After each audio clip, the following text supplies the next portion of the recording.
இப்ப நிறைய இடத்துல வந்து சொல்றாங்க, அதிமுகவுக்கு வந்துட்டு கூட்டம் அவ்வளவா வரதில்ல. காசு குடுத்து கூட்டிட்டு வர்றாங்க. வேற வழி இல்லாம ரூ. 200 ரூ. 300 குடுத்து கூட்டிட்டு வர்றாங்க. அதன் மூலியமா கூட்டத்த காட்டணும் அப்படின்றதுக்காக குறுகலான சந்துல நின்னு பேசுறாரு எடப்பாடி பழனிசாமி அவர்கள் அப்படின்ற மாரிலாம் சொல்றாங்களே.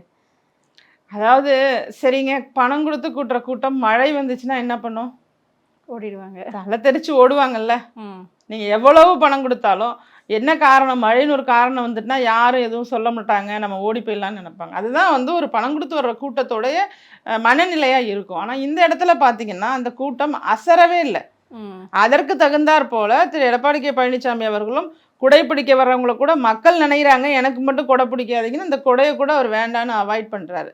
சரி, இதெல்லாம் எப்படிங்க இது வேணா, சரி கூட்டத்தை செட் பண்றேன்னு சொல்லலாம், மழையை நம்ம செட் பண்ண முடியுமா?